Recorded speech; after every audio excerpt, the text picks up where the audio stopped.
Hello दोस्तों, कैसे हो आप सब लोग। आशा करता हूँ आप सब लोग अच्छे होंगे। तो स्वागत है आपके अपने यूट्यूब चैनल DSC के स्टडी में। तो साथियों, आज हम बात करने वाले हैं BA 6 सेमेस्टर के जो हिंदी का प्रीवियस ईयर का क्वेश्चन पेपर था उसके बारे में, जिससे कि इस बार आपके क्वेश्चन कुछ आ सकते हैं।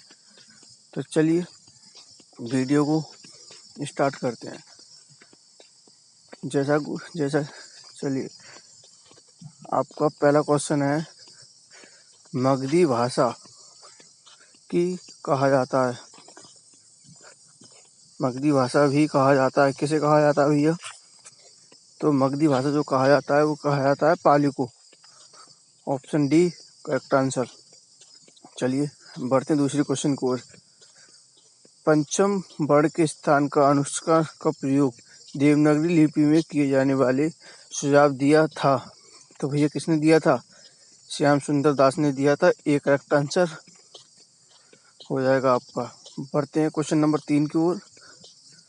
उत्तर प्रदेश सरकार ने 1947 में लिपि सुधार समिति का गठन किसकी अध्यक्षता में किया था? तो भैया किसकी अध्यक्षता में किया था? आर्य नरेंद्र देव की अध्यक्षता में किया था। Option B correct answer. बढ़ते हैं क्वेश्चन नंबर 4 की ओर। तुलसी ने रामचरितमानस किस भाषा में लिखा? तो भैया जो तुलसी ने रामचरितमानस लिखा वो लिखा था अवधी भाषा में। बढ़ते हैं क्वेश्चन नंबर 5 की ओर। प्राचीन समय में भोजपुरी लिपि में लिखी जाती थी। तो भैया भोजपुरी लिपि में लिखी जाती थी क्या? Kaithi. Option D correct answer. बढ़ते हैं अगली क्वेश्चन की ओर। क्वेश्चन नंबर 6, अपभ्रंश भाषा का विकास भाषा से हुआ है। तो अपभ्रंश भाषा का जो विकास हुआ भैया वो संस्कृत भाषा से हुआ है। Option A correct answer. बढ़ते हैं क्वेश्चन नंबर 7 की ओर।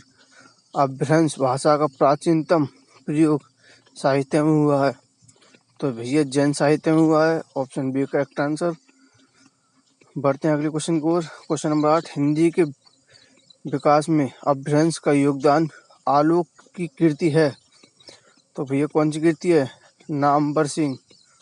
Option A correct answer. बढ़ते हैं क्वेश्चन नंबर 9 की ओर। रीतिकालीन कवियों की मुख्य भाषा थी। तो भैया ब्रज भाषा थी। Option B correct answer. बढ़ते हैं क्वेश्चन नंबर 10 की ओर। भक्ति काल के अंतर्गत सैफी कवियों की भाषा थी। तो भैया अवधी थी। क्वेश्चन नंबर 11, हमनी के गांव में अनहार अवेर से आलोक उपरोक्त वाक्य में बोली है भोजपुरी भैया। Option D correct answer. बढ़ते हैं क्वेश्चन नंबर 12 को। हिंदी भाषा का उद्भव और विकास नामक ग्रंथ के रचनाकार हैं। तो भैया उदय नारायण तिवारी है भैया। Option B correct answer. बढ़ते हैं क्वेश्चन नंबर 13 की ओर। अर्धमगधी अपभ्रंश से नहीं निकलने वाली भाषा है। तो भैया क्या है? Option A correct answer Bihari भाषा। बढ़ते हैं क्वेश्चन नंबर 14 की ओर। इन गावन में छोरिन के पीहर ए ये किस बोली का वाक्य है? तो भैया कन्नौजी का। Option D correct answer. बढ़ते हैं अगले क्वेश्चन की ओर। क्वेश्चन नंबर 15, अपभ्रंश का पहला कवि किसे माना जाता है? तो बताने का प्रयास करिएगा। स्वयंभू को माना जाता है। एक करेक्ट आंसर। बढ़ते हैं अगले क्वेश्चन की ओर। क्वेश्चन नंबर 16, नामक हिंदी का मूल आहार है। तो भैया खड़ी बोली का। बढ़ते हैं अगले क्वेश्चन नंबर 17, मनु चित्र में शामिल नहीं है। तो कपिल शामिल नहीं है भैया। बढ़ते हैं क्वेश्चन नंबर 18 की ओर। सर्वप्रथम भाषा के संदर्भ में कालिक एवं अनेक कालिक अध्ययन में स्पष्ट है। तो भैया कार्य किया जाता है। तो क्या किया जाता है? ऑप्शन सी सही ऑफ करेक्ट आंसर। बढ़ते हैं क्वेश्चन नंबर 19 की ओर। अपभ्रंश के परिवर्तित रूप को पुरानी हिंदी सर्वप्रथम कहा है। चंद्रधर शर्मा गुलेली ने कहा है भैया। क्वेश्चन नंबर 20, भारू की पारिवारिक भाषा है Tamil. Option D correct answer. बढ़ते हैं अगले क्वेश्चन की ओर। राष्ट्रभाषा प्रचार समिति वर्धा के संस्थापक थे, वही संस्थापक कौन थे? तो महात्मा गांधी थे। Option B correct answer.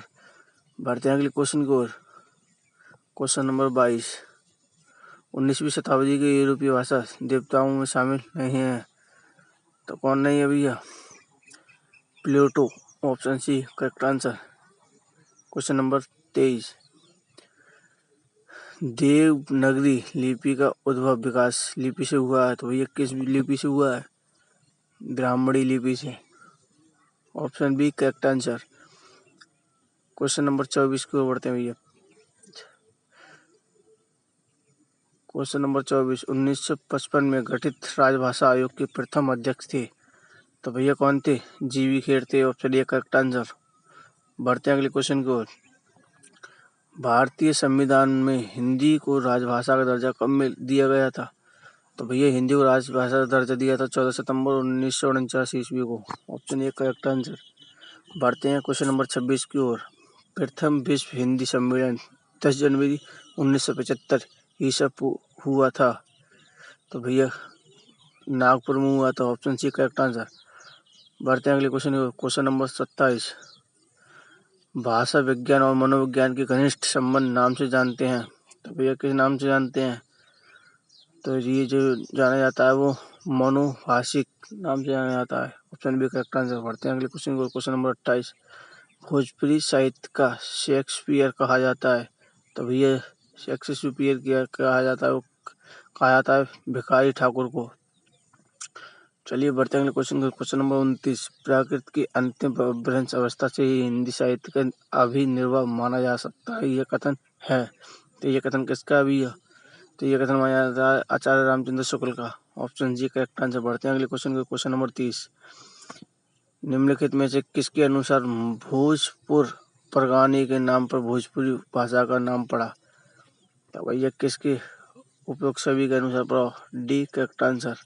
बढ़ते हैं अगले क्वेश्चन को। Question number 31। जैतसार गीत संबंधित है, तो भैया किससे संबंधित है?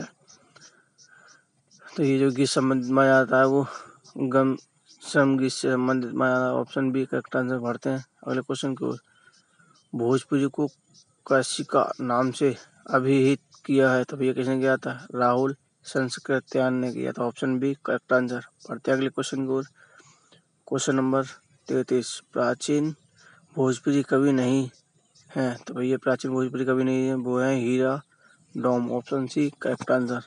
बढ़ते हैं क्वेश्चन नंबर 34 को। महापंडित राहुल सत्यनारायण को भोजपुरी का गद्य प्रवर्तक मानते हैं, तो भैया कौन मानते हैं? उदय नारायण तिवारी मानते हैं। Option B correct answer.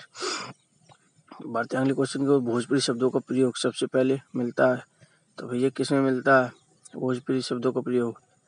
तो उचित उक्ति व्यक्ति प्रकरण में मिलता है। Option B A correct answer. बढ़ते हैं अगले क्वेश्चन को। हिंदी की उत्पत्ति किस अपभ्रंश से मानी जाती है? तो भैया जो मानी जाती है वो किस से मानी जाती है? शेरसोनी मगधी, तक दोनों करेक्ट आंसर हो जाएंगे ए बी। तो बढ़ते हैं अगले क्वेश्चन की ओर।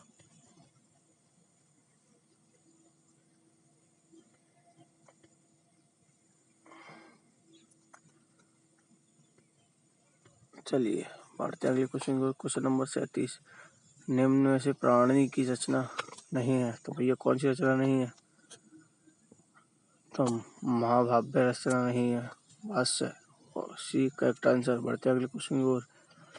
Question number 38। अवधि का क्षेत्र नहीं है, तो अवधि का कौन क्षेत्र नहीं है भैया? बताने का प्रयास करिएगा। झांसी नहीं है। Option D correct answer. बढ़ते हैं अगले क्वेश्चन की ओर। Question number 29। भोजपुरी की प्रधान उपलब्धियों की संख्या है, तो भैया जो भोजपुरी की उपलब्ध संख्या होती है 4। C correct answer. Question number 40। अष्टाई में अध्याय है, तो भैया क्या है? 8 अध्याय। Option D correct answer. बढ़ते अगले क्वेश्चन की ओर। Question number 41। बिहारी हिंदी उपभाषा की बोली नहीं है, तो भैया कौन सी बोली नहीं है? Bundeli. Option A correct answer. बढ़ते अगली क्वेश्चन की ओर। Question number 42। अपभ्रंश की उत्तरकालीन अवस्था का नाम है। तो ये क्या नाम उत्तरकालीन अवस्था का? अवहट। B correct answer. पढ़ते हैं अगले क्वेश्चन को। Question number 43। राहुल सत्याग्रह ने खड़ी बोली को नाम दिया था। क्या नाम दिया था? कौर भी नाम दिया था। Option B correct answer. बढ़ते हैं अगले क्वेश्चन को। Question number 44। पूर्वी हिंदी की बोली नहीं है। तो भैया कौन सी बोली नहीं है पूर्वी हिंदी की? पूर्वी हिंदी की जो बोली नहीं मानी जाती, बघेली नहीं मानी जाती। Option B correct answer. अगर आप हमारे चैनल पर पहली बार आए हो तो चैनल को लाइक सब्सक्राइब अवश्य करें और साथ ही साथ वीडियो को अपने दोस्तों के साथ शेयर करें जिससे कि उनकी भी मदद हो सके, और सब्सक्राइब चैनल को अवश्य कर लें। तो चलिए बढ़ते हैं अगले क्वेश्चन की ओर। पूर्वी हिंदी का विकास हुआ है। तो भैया पूर्वी हिंदी का विकास जो हुआ था अर्धमगधी से हुआ था। Option C correct answer. बढ़ते हैं अगली क्वेश्चन की ओर। Question number 46। पश्चिमी हिंदी की उत्पत्ति हुई है। तो भैया शीर्षोनी अपभ्रंश से हुई है। Option A correct answer. बढ़ते हैं अगले क्वेश्चन की ओर। मध्यकालीन भारतीय आर्य भाषा का सही कार्यकाल है। तो भैया जो आर्य भाषा का सही कार्यकाल माना जाता है वो 500 ईसा पूर्व से लेकर 1000 ईस्वी तक माना जाता है। Option D correct answer.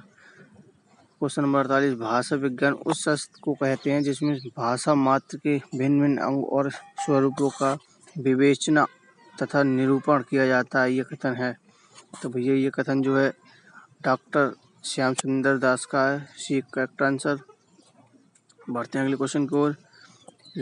Rigveda में भाषा का प्रयोग हुआ है। तो भैया किस भाषा का प्रयोग हुआ है ऋग्वेद में? तो भैया वैदिक संस्कृत का प्रयोग हुआ है। तो चलिए बढ़ते हैं अगले क्वेश्चन की ओर। Question number 50। संविधान में किस धारा के अंतर्गत हिंदी को राजभाषा घोषित किया गया है? तो भैया बताने का प्रयास करेंगे। तो भैया जो 343। तो आज की वीडियो में बस इतना ही। मिलते हैं अगली वीडियो में। जब तक के लिए चैनल को लाइक सब्सक्राइब करें।